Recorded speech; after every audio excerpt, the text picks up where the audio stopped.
Hello, welcome to the Wild Review. I'm the Wild Reviewer, and today I'm going to review a thing. On July 29th, 2011, we were all introduced to a video on YouTube called Don't Hug Me, I'm Scared.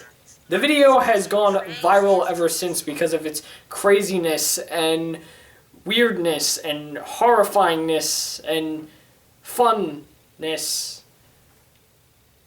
It was a video that none of us have ever really seen before. It's nothing that I've ever seen before, so I was really surprised when I saw it and a little horrified, and I didn't quite know what to make out of it.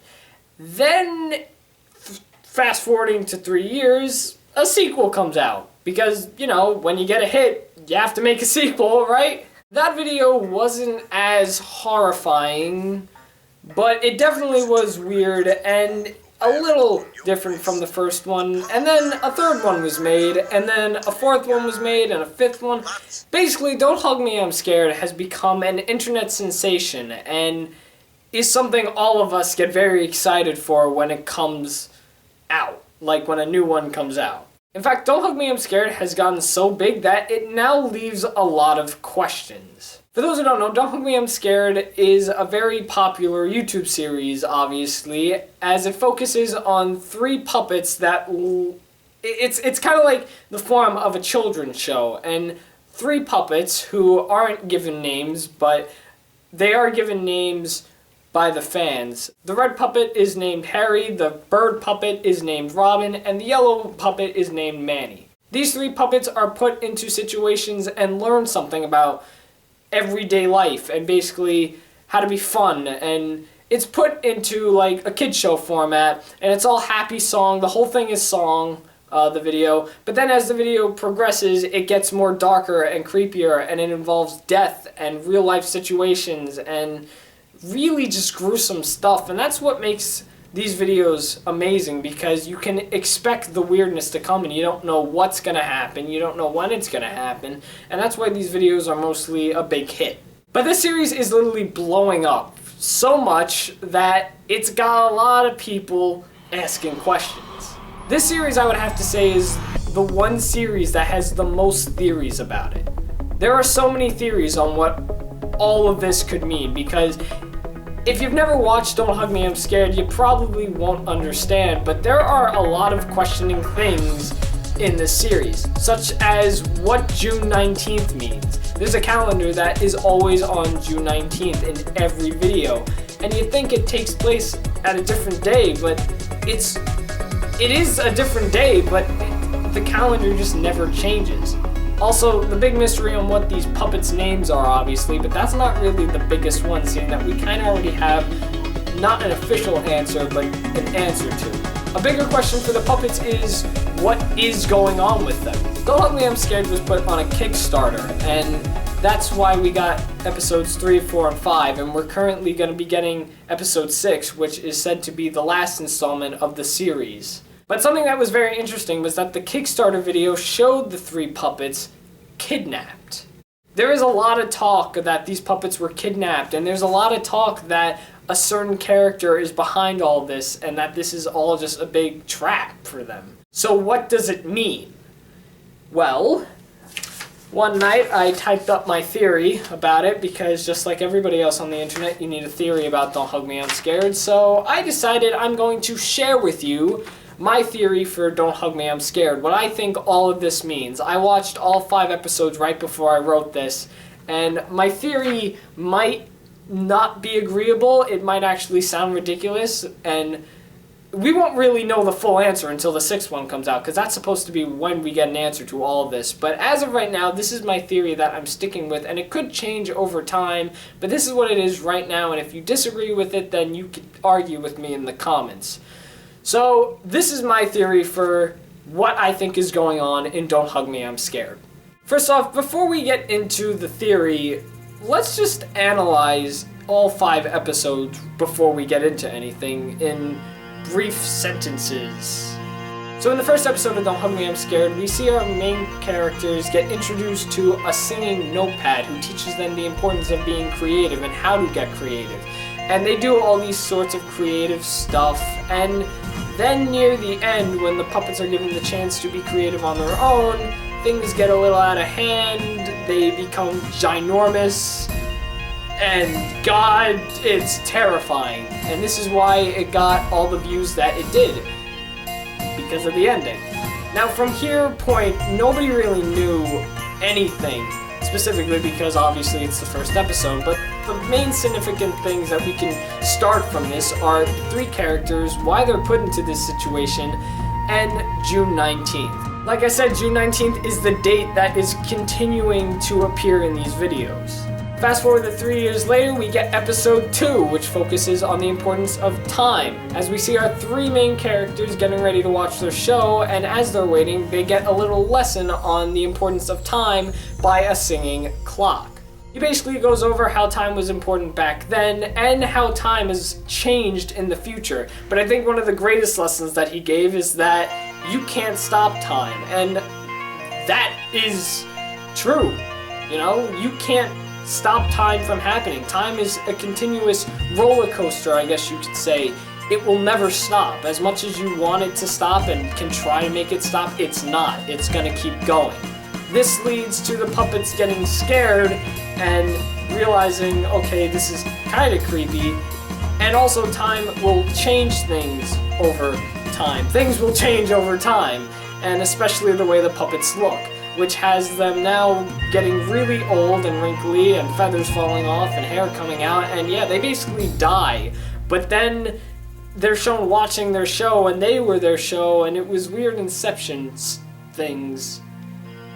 Now, something significant that we could take out from this episode is the introduction of the character Roy, who is said to be the father of the yellow guy. What makes this significant is just like June 19th, Roy will continue to appear in each episode, but not in eyesight as June 19th. He's hidden somewhere in the videos, and I'll point out where he is hidden as we go on. In episode 3, we learn the importance of love, but some can also argue that this focuses on the importance of religion, but that's kind of more towards the end. The yellow guy mostly focuses on the importance of love by a singing butterfly who tells him that he's gonna have a special one day, but he needs to find the right person, and no matter how ugly you are, everyone has a special one. Near the end, we learn that there's a love cult and they want him to join, and there are a whole bunch of singing animals, there's a purple guy, they're all part of the cults. They worship a big guy, statue, mine thing. And yeah, it was all a dream. And then we get a very disgusting ending. Father! Now this one's a little different because it doesn't take place inside, and the calendar June 19th is nowhere to be seen, but June 19th is mentioned in this video. In the beginning, where the title "Don't Hug Me, I'm Scared" is, you could see a poster that says June 19th. But if you also look at that poster, you'll notice that our three main characters are claimed to be missing. This is where things seem to get a little interesting and where the theories mostly started. Episode 4 focuses on the importance of the biggest thing in the world. I'm a computer. I'm a computer guy. Yeah, no, it focuses on computers. Don't worry, I fell for that too. This video was posted not on April Fool's Day, but actually the day right before April Fool's Day, and we all thought a globe was going to be the one that it was a big joke. So yeah, the puppets focus on the importance of technology and how it has advanced over time, and that it is very addicting. Though something very significant about this is the red guy. He doesn't seem to be falling for the computer's tricks. He's sucking the yellow and green guy in, but he's not sucked into the computer just like them. In fact, at the end, he's trying to figure out a way to stop all of it, seeing that he's realizing it's getting a bit too creepy. And when he opens the door to where the cord for the computer is to try to shut it off, he enters a weird Matrix kind of world, as if he just left his world. And his head explodes. And he dies. Yeah, the red guy dies. How do I know he dies? It's not said anywhere that he dies, but if you watch episode 5, you'll notice he's not there. And actually, the yellow guy and green guy both realize it. But they both kind of forget about it, well, at least the yellow guy does, when they're introduced to a band of singing foods and refrigerator, as they're now going to learn the importance of eating healthy, which I would not agree with anything this band says. They are all saying the wrong things and contradicting themselves, and it's just very hilarious. Though, like I said, they forget about the red guy. At least the yellow guy does, because the green bird doesn't. He realizes that what everything this band is saying is not making much sense, and when he tries to bring that up, they're just ignoring him. The bird even realizes that something is wrong, and throughout the video, a red phone is ringing. The red phone can obviously be connected to the red guy, seeing that they're both red. And the bird is the one to pick it up. And every time he picks it up, he realizes something is wrong. In fact, he realizes something is so wrong that he even flips out and leaves the stage. So, how does this end? The bird guy gets eaten. Yes, a huge can eats him. And eventually, the yellow guy eats the bird guy. And then the phone rings. So, now we're up to present day. We have one episode left, and so far the red guy has died and the bird guy has died. The yellow guy is left. So, from the information that we have so far, what do I think is happening? Or at least, what do I think has already happened? I think the puppets were kidnapped. The puppets were kidnapped by Roy, who's obviously the yellow guy's dad, and were put into this weird world created by Roy. The funny thing is that they think it's their world, which is why they're so calm, and they're being forced to sit through these lectures and all this stuff the teachers are throwing at them, and they obviously find it okay because they still think that they're in their world. So they obviously have no memory of being kidnapped. Roy is technically the boss of all these puppets that are teaching him stuff. So Roy is the boss of the notepad and the clock and the butterfly and the band and the computer. He's in charge of all of them. Though, like I said, the red guy and green guy eventually find out that they're not in their world. And something very interesting that I don't think anybody has pointed out in their theories is that every time one of the characters is about to die, Roy is instantly there. In this little freeze frame of the red guy realizing the world he's in is not real, you can see Roy in the corner. And when the bird flips out in episode 5, Roy is right there above watching all of this. Though they don't actually die. In episode 4, the red guy opens the door, which is leading him to a room that obviously he's not supposed to be in. That being said, the only thing that was necessary to do was to release him from the world that he was put in. He died in Roy's world and was brought back into the real one. In episode 5, he was the one trying to contact his friends through the red phone and tries to inform them on what's going on. The bird obviously, once he realized the world that he was living in is not real, he was once released as well by dying. Though unlike the red guy who physically walked into it, the bird figured it out on his own. So that's why the yellow guy is the only one left. He hasn't realized the truth yet, mostly because he's dumb. He's not the brightest one of the group, seeing that he keeps getting pulled into these little tricks. As for the date June 19th, I think it's all part of Roy's plan. Seeing he wants the puppets to think that nothing is wrong, he made sure to keep the same day as the day they were kidnapped. That's why the poster in episode 3 says they went missing on June 19th, and why they were on the milk carton in episode 4. So that being said, there's just one question remaining. Why? Why is Roy doing this? What did the puppets do to be kidnapped in the first place and trapped in this world? Especially his own son. Why would Roy do this to his own son? Better yet, is the yellow guy Roy's son? You gotta remember, the yellow guy is not so bright. He's basically pulled into all these tricks and could basically believe anything that you could tell him. A little baby pigeon. I'd like to be as smart as a computer. Food is talking. I know that sounds a little stupid because they do look alike though, but maybe Roy purposely dressed up like this guy's dad into believing that he is his dad. Identity theft is a problem, people. You know? Just put on clothes, look like somebody. I mean, especially to a dumb kid. You know? He doesn't know better.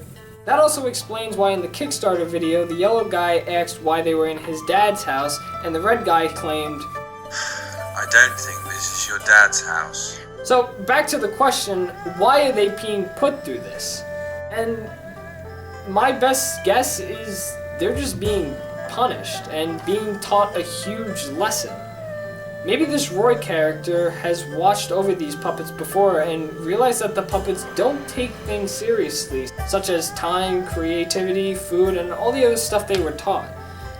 These teachers' jobs and Roy's job is to make sure that the puppets take these certain subjects seriously and that there's more to do on the internet and do more stuff on technology and that love is around you and you should use time wisely. It's basically just one big lesson the puppets are being taught, and as they leave one by one, they basically have learned their lesson. Now, I know that does maybe sound a little not true-ish or weird to some of you. You could totally have a different opinion than me, but again, this is my theory as of right now. Obviously, we will not know the full truth on what exactly is happening until the 6th Don't Hug Me, I'm Scared comes out, which I'm hoping is pretty soon, because I want to know what happens. But as of right now, this is what I got. I'm pretty positive about June 19th and Roy, but even though it's my own theory, I'm not 100% sure I'm right about the overall thing with what the puppets are doing. I believe they have been put into a different world. I believe June 19th was the day they were kidnapped and it's just being kept there so this way they think it's their normal world. But who knows? I don't know. This is just a little theory. It's a little guess. I want to know what your guess is. First off, have you ever seen Don't Hug Me, I'm Scared? Have you taken the time to watch it? Do you think it's creepy? Do you not? If you are like me and have a theory, what is your theory on Don't Hug Me, I'm Scared? What do you think all this means? I'd love to hear it. And if you disagree with what I say about this, if you disagree with my theory, then go ahead and disagree with me. Write in the comments saying I disagree with what you say because, and I'd love to hear your theory. It's not that I'm mad about it, I'm curious, alright? Do you agree or disagree with what I said in this video? Tell me in the comments and also leave me your suggestions for whatever movie, TV show, or random thing you want me to talk about next. Thanks for watching The Wild Review. I'm The Wild Reviewer, and you just saw me review and theorize the thing. Oh, that's weird when I say it.